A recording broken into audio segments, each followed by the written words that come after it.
ৰ'দত তুমি কিয় ওলাই আহিলা? মা, তুমি ঘৰৰ পৰা ওলাই আহোঁতে ছাতিটো লৈ যাবলৈ পাহৰিলা। মই দেখি লৰ মাৰি আহিলো।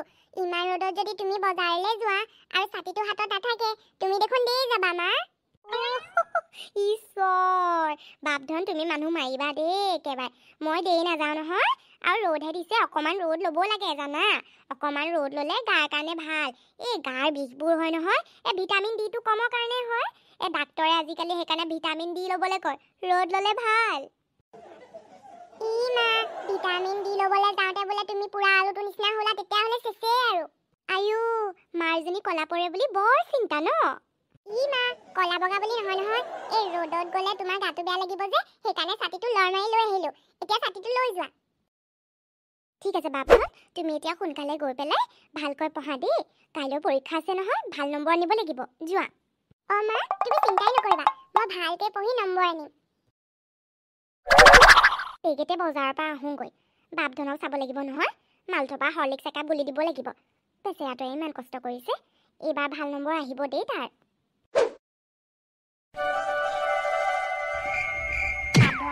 এতিয়ালৈকে পঢ়ি আছা যে, বাদ দিয়া এতিয়া পঢ়িবলৈ, কাইলৈ পৰীক্ষা নহয়। নহয় মা, অলপ চাই আছো, কিজানি যদি পাহৰি যাওঁ কাইলৈ, সেইকাৰণে। হ'ব দিয়া, তুমি ৰাতিয়ে দিনে কষ্ট কৰিছা নহয়। কাইলৈ যদি এটা দুটা আনচাৰ তুমি পাহৰিও যোৱা, কোনো ডাঙৰ কথা নহয়। কিন্তু তুমি বহুত কষ্ট কৰিছা, ভালকৈ পঢ়িছা। কাইলৈ তোমাৰ ৰিজাল্ট ভাল হ'ব দিয়া, চিন্তা নকৰিবা। পানী গিলাচ লোৱা আৰু অকণমান ভগৱানৰ নাম লোৱা, তাৰপিছত শুই যোৱা। মা, যদিও মই ভালকৈ পঢ়িছোঁ, মোৰ খুব টেনশ্যন হৈছে জানানে। কাইলৈ যদি পৰীক্ষাত মই পঢ়াবোৰ পাহৰি যাওঁ। সেইটোও পিছে হয়। কাইলৈ যদি পৰীক্ষাত তুমি জনা বস্তু পাহৰি যোৱা, বা পৰীক্ষাৰ পেপাৰখন যদি বহুত টান আহে। মা, মই আৰু অলপ পঢ়োঁ, মোৰ ভয় লাগিছে। সেয়াই, ইমানকণ কথাত ভয় লাগিবলৈনো কি হ'ল? তুমিতো কষ্ট কৰিছাই, তুমি পঢ়াখিনি পঢ়িছাই। কাইলৈ কি হ'ব আজি ভাবি জানো চিন্তা কৰি লাভ আছে? সেইকাৰণে চিন্তা কৰিব নালাগে। চিন্তা কৰি মানুহে একো কৰিব নোৱাৰে। তাতকৈ মানুহে কৰ্ম কৰিব লাগে। আৰু কৰ্মটো তুমি কৰিছাই, তুমি ভালকৈ পঢ়িছাই। আৰু সেইকাৰণে এতিয়া চব কথা ভগৱানৰ চৰণত দি দিয়া আৰু কোৱা যে, হে প্ৰভু, কাইলৈ মোৰ পৰীক্ষা আছে, মই কষ্ট কৰিছোঁ, কৰ্ম কৰিছোঁ, কাইলৈ যাতে মোৰ পৰীক্ষাটো ভাল হওক বুলি শুই যোৱা। থেংক ইউ মা, তুমি মোৰ চব প্ৰব্লেম সলভ কৰি দিয়া। এতিয়া মোৰ একেবাৰে টেনশ্যন হোৱা নাই। মই কষ্ট কৰিছোঁ নহয়, কাইলৈ যি পেপাৰ আহে দেখা যাব। এতিয়া বেছি কথা নহয়, আৰু ধুনীয়াকৈ শুই যোৱা দেই বাপধন।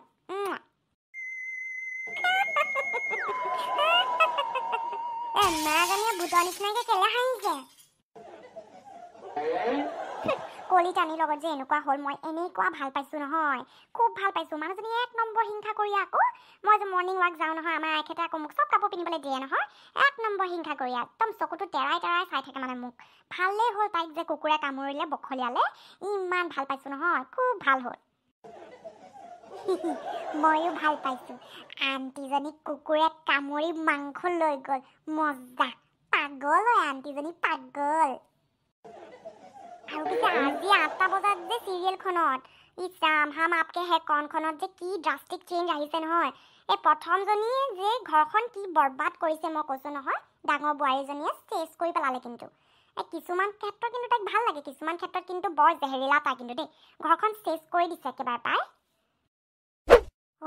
আজি 8টা বজাত ময়ো চাম আকৌ চিৰিয়েলখনত। সেই জেহেৰিলি আণ্টিজনী ইমান ভাল লাগে, একদম নাগিনৰ নিচিনাকৈ ঠেচ ঠেচ কৰি আহে যে, মজা লাগে। পিছে কালিতো মোৰ এক্সাম আছে, আৰু মইতো একো পঢ়াই নাই। মাৰ লগত টিভি চাওঁতে যায়। এতিয়া মই কি কৰোঁ? মাক মিছা কথা কৈ দিম, কালি পৰীক্ষা নাই বুলি কৈ দিম। আচ্ছা হ'ব, মই ৰাখোঁ হা। মোৰ ইখন চিৰিয়েল আৰম্ভ হৈ গৈছে। এতিয়া তোৰ লগত কথা পাতি থাকিলে মই চিৰিয়েলখন মোৰ একেবাৰে গুচি যাব। বাই।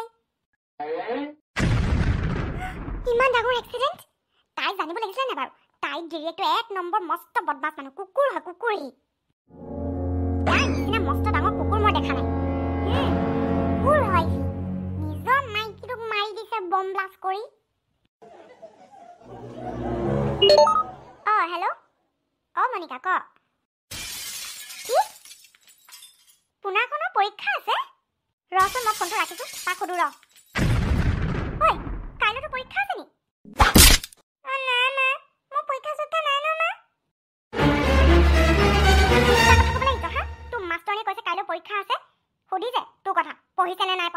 টিভি চাই আছ কাইলৈ মোৰ পৰীক্ষা আছে গোটেই দিনটো ঘৰত টিভি চলি থাকে মই পঢ়িবলৈ মন কেনেকৈ বহিব একেবাৰে তই যোৱাটো কথা দেখিছ হা কি ক'বলৈ আহিছে লোকৰ ল'ৰা ছোৱালীয়ে ঢোল পিটি থাকিলেও পঢ়ি থাকে আৰু তোৰ টিভিটো লগাওঁতে দিগদাৰ হৈছে ভলিউম কম কৰি ৰাখোঁ তাৰপিছতো তোৰ দিগদাৰ হৈছে মোৰ পঢ়িবলৈ দিগদাৰী হয় নহয় মই পঢ়িব নোৱাৰোঁতো এনেকৈ টিভিত এনেকৈ চলি থাকিব আৰু কোনোবা কাৰোবাক একেবাৰে মাৰিব ইণ্টাৰেষ্টিং বস্তু চলি থাকিব আৰু মই সৌফালৰ পৰা কেনেকৈ পঢ়ি থাকিম একেবাৰে বুজি নাপায় আকৌ একেবাৰে পাগল মাক একেবাৰে পাগল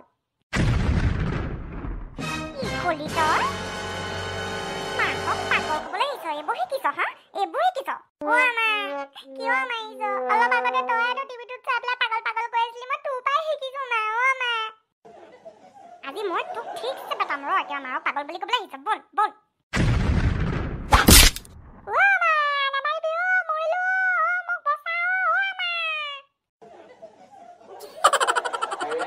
যোৱা বছৰতকৈ বাপধনৰ ৰিজাল্ট বহুত ভাল হৈছে এইবাৰ 2 নম্বৰৰ কাৰণে ফাৰ্ষ্ট নহ'ল বাপধন ফাৰ্ষ্ট হোৱাটোনো কি ডাঙৰ কথা নাম্বাৰ ভাল আহিলে হয় আৰু ফাৰ্ষ্ট ছেকেণ্ড থাৰ্ড এইবোৰ লাগিয়ে থাকে যিকোনো ছাবজেক্টত ভাল হ'লে এনেও নাম্বাৰ ভাল আহিব মই তাকে তাক কৈছোঁ তই বেছিকৈ চিন্তা নকৰিবি ফাৰ্ষ্ট ছেকেণ্ড হোৱাৰ নম্বৰ ভাল আনিবলৈ চেষ্টা কৰিবি আৰু যি পঢ়িছ তাক কেনেকৈ বুজি পাইছ সেইবোৰ চিন্তা কৰিবি এনেই ক্লাছতো বিৰাট ভাল আপুনি বাৰু ভগৱত গীতা পঢ়ায় নেকি তাক আমাৰ লগতে বহি পূজা চূজা কৰে ৰাতিপুৱাই আমি 5টা বজাত উঠোঁ নহয় একেলগে উঠে আমাৰ লগতে আৰু পূজা কৰিলে ইও পূজা কৰে এইবোৰ শিকাইছোঁ আৰু তাকে মই ভাবিছোঁ ক্লাছত তাৰ লগৰ ল'ৰা ছোৱালীখিনি তাৰ লগত যোনখিনিয়ে বহে তাহাঁতকো ভগৱত গীতাৰ পাঠ শুনাই থাকে মোৰ ইমান ভাল লাগে ভগৱত গোটেইকেইটা ছাবজেক্টত ফেইল কৰিছ হা শুনিছ লোকৰ ল'ৰা কিমান ভাল তোক মই আজি মিক্সিত পিচিম মিক্সিত আজি মই স্কুলৰ পৰা ঘৰলৈ নাযাওঁ মই মৰি যাম এক্সকিউজ মি মেডাম কওকচোন পোনাকণে কিন্তু বহুত কষ্ট কৰিব লাগিব এটা ছাবজেক্টতো তাৰ ভাল নম্বৰ অহা নাই গোটেইকেইটাতে 2 3 4 তেনেকৈহে পাইছে কিন্তু বহুত কষ্ট কৰিলেহে এইবাৰ পাছ হ'ব পাৰিব আজিকালি বাৰু কি টিভি বেছি চাইছে নেকি পৰীক্ষাত দেখোন চব এইবোৰ চিৰিয়েলৰ কথা লিখি থৈ আহিছে আৰু কি লিখিছে মইতো ধৰিব পৰা নাই আৰু ইমান বেয়া মাত মাতে লগৰ ল'ৰা ছোৱালীবোৰৰ লগত কাজিয়া কৰে বেয়া কথা কয় অকণমান চাব দেই মেম তাক মই যিমান পাৰোঁ স্কুলত শাসন কৰোঁ আপুনি ঘৰত অলপ চাব লোকৰ ল'ৰা ছোৱালী প্ৰশংসা তোৰ এইবোৰ কথা সদায় টিভিটো ঘৰত লগাই থব চিৰিয়েলবোৰ চাব গোটেই লগৰবোৰৰ লগত বেয়া বেয়া কথা পাতি থাকিব পাগল কুকুৰ মই তোমাৰ পৰাই শিকিলোঁ নে বেলেগৰ পৰা শিকা নাই নহয় কি কৈছ তই এইবোৰ কথা একদম মাৰি দিম পাগল দেখিছা মেম এতিয়া পাগল বুলি ক'লে নহয় ঘৰত অকল এইবোৰ কথা পাতি থাকে মই মাৰ পৰাই শিকিছোঁ শুনি গোটেই দিনটো টিভি চাই থাকিব তাৰপিছত মোক পঢ়িবলৈ ক'ব মই পঢ়িবলৈ কেনেকৈ মন বহিব একেবাৰে আজি গলি বুজিছ দেখোন আকৌ লাজ দিবলৈ আহিছ বৰ তোক আজি ঘৰলৈ কৈ পালোঁ নেকি মই আৰু এইবোৰ কি শুনিছোঁ বাইদেউ ফাঁকি মাৰিছে আকৌ ফাঁকি কথা কৈছে মিছা কথা কৈছে একেবাৰে মই তাৰ পঢ়া শুনাত আকৌ কেলে টিভি লগাই থাকিম মোৰ লগৰ ছোৱালীৰ লগত মই কি কথা পাতোঁ ইয়াৰ কি টকা পৰিছে আকৌ চব মেম বেয়া নাপাব সৰু ল'ৰা ছোৱালীয়ে মিছা কথাটো নকয় আৰু যেতিয়া পঢ়াত ইমান বেয়াই হৈছে কাৰণবোৰতো কৈছে টিভি আৱাজ আহি থাকে সিনো কেনেকৈ পঢ়িব আৰু ঘৰত মাত কথাবোৰত অকণমান আপোনালোকে নিজে ধ্যান দিব নহ'লে ল'ৰাইনো ক'ৰ পৰা শিকিব ঘৰখনৰ পৰাই শিকিব নতুবা লগবোৰৰ পৰা শিকিব নতুবা স্কুলততো আমি চাইছোঁৱেই কাৰো পৰা নিশিকে উল্টাই ইহে লোকক বেয়া কথা শিকায়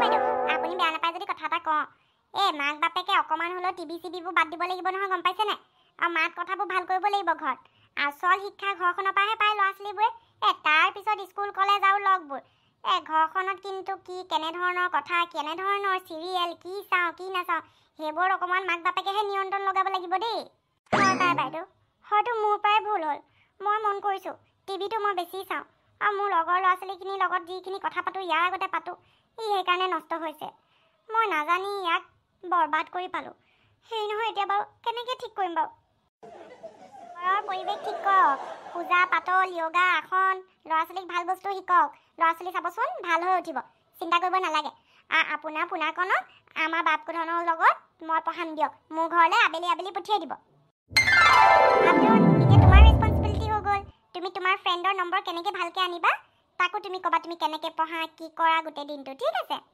মেম মই যেনেকৈ পঢ়োঁ যেনেকৈ থাকোঁ ময়ো পোনাকণক চব শিকাই দিম আপোনাকণেও মোৰ নিচিনাকৈ ভাল নম্বৰ আনিব এইফালে পোনাকণ আজিৰ পৰা আমি ফ্ৰেণ্ড আৰু আমি সদায় ভালকৈ পঢ়িম ভাল কাম কৰিম চাবাচোন তোমাৰ নম্বৰ নিজে ভাল হৈ আহিব কিন্তু তুমি প্ৰমিস কৰিব লাগিব মই জিজি কম মোৰ মায়ে জিজি তোমাক ক'ব তুমি সব কৰিবানে মই কৰিম কিয় নকৰিম নো